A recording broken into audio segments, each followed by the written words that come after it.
Hello guys, hello Aquarius, welcome dito sa aking channel. Kapalaran 888, welcome. Alamin natin kung anong messages, vibration, gabay energy para sa inyong lahat. General reading to guys, so pwede kang makaresonate. Gamitin mo yung intuition sa panonood. Aquarius, first card, number 3, heartache and loss. Tingnan natin kung anong mga messages. Okay, number 1, prosperity and abundance begins. Oops, sorry. Choose wisely. Okay, Aquarius. Aquarius, sinasabi ng baraha sa'yo dito na for the past 3 years siya, ang daming nawala sa'yo. Maraming bagay, maraming nawala, physical, siguro relationship, family, money, pera, pagkakataon, chances. Like, parang ganun ang nawala sa'yo. Nawalan ka ng pagkakataon, nawalan ka ng chance. But, this month, ng February 2024, isang will of the universe, diba? Ito ay talagang permado ng universe. Ito ay approved ng universe na pwedeng may magsimulang prosperity sa'yo.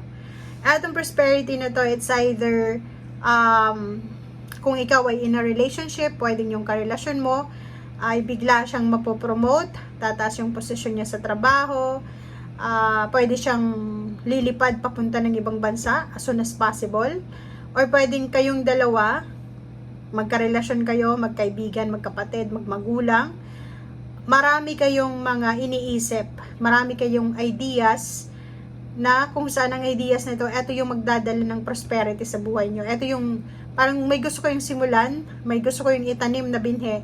And ang binhing ito ay siya yung magdadala sa iyo ng success in the near future.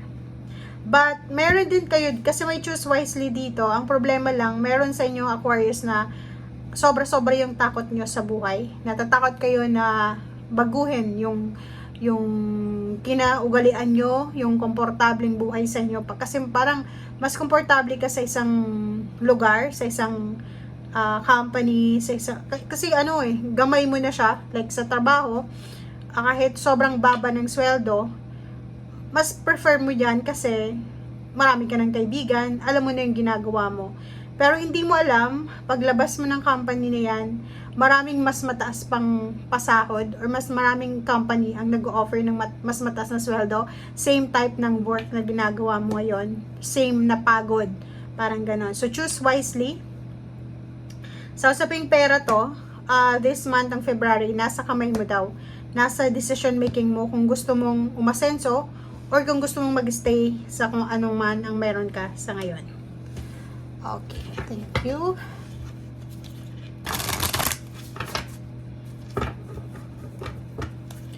Aquarius.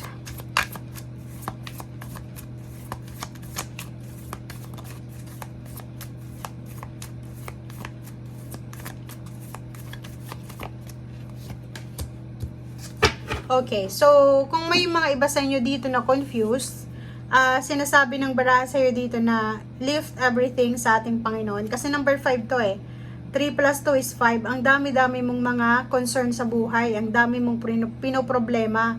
Ang dami-dami mong pinapasan. Parang feeling mo kailangan mong pasanin ng pamilya mo, ang obligasyon ng pamilya mo.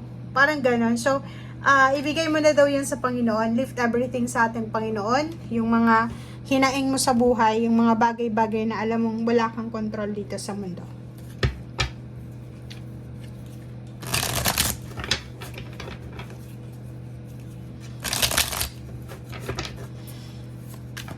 Okay, Aquarius.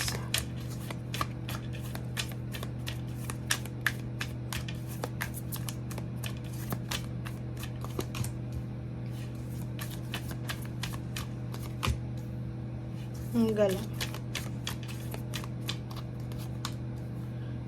Nandito ka pa rin sa takot na to. Okay. So, kung titingnan mo tong baraha mong ito, sinasabi ng baraha sa'yo na yung takot mo, 'di ba? Yung takot mo, yung wala kang tiwala sa sarili mo, yung inner self mo, siya yung nagiging hadlang para hindi mo makuha yung tagumpay mo 'Di ba? Kasi kung iisipin, sobrang sipag mo rin, Aquarius. Napakasipag mo, napakagaling mo sa trabaho. So, imposibleng hindi ka magtatagumpay, 'di ba? Ang rason lang kung bakit hindi ka makapagtagumpay or hindi ka magtagumpay sa buhay mo kasi wala kang masyadong tiwala sa sarili mo. Masyado kang nagse-self-pity.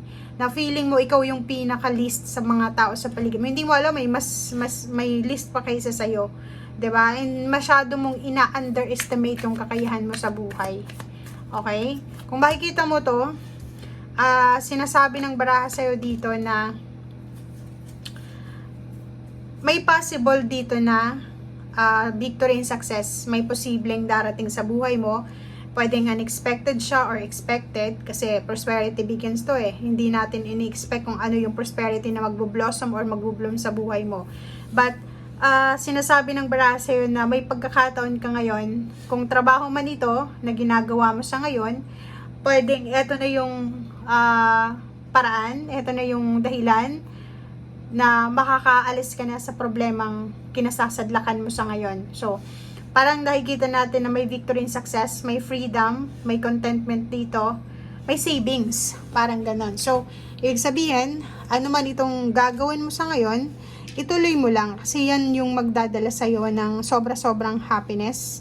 Mayroon ditong victory and success, pwedeng may iba na mag-abroad or pwedeng may iba na lilipat ng trabaho, may iba na may recognition, tataas yung posisyon ng trabaho, or tataas yung sweldo nila. So, comment down below if resonated ka.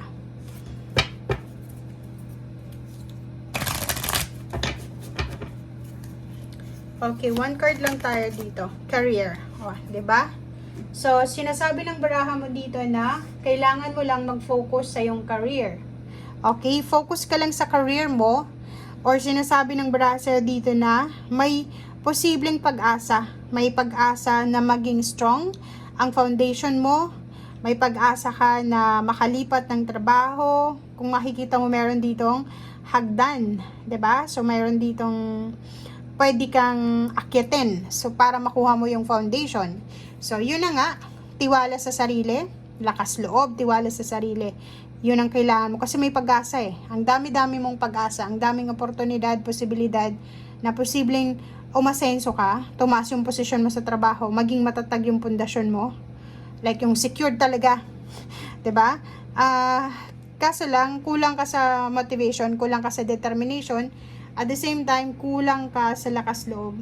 Konting tiwala sa sarili, yun ang kailangan mo sa ngayon. Kasi pag nawalan ka ng tiwala, sino pa yung magtitiwala sa'yo? 'Di ba? Same din yan sa mga duties and responsibilities na pinapasan mo. 'Di ba? May mga pinapasan kang duties and responsibilities na mayroon din ikaw na sariling duties na o responsibilidad na kailangan pasanin. So, paano mo mapapasan lahat ng pasanin sa mundo kung mismong sarili mong pasanin ay hindi mo kaya? So, kayanin mo muna yung sarili mong pasanin bago mo pasanin yung ibang tao. Kayanin mo munang magkaroon ng confidence para matupad mo kung ano itong mga pangarap mo. Okay? Kasi pag may confidence ka, sunod-sunod na yan eh. Okay, so in layman's term, sinasabi ng baraha, medyo kapalan natin ang mukha natin, Aquarius, okay? So, thank you guys and see you again. Bye!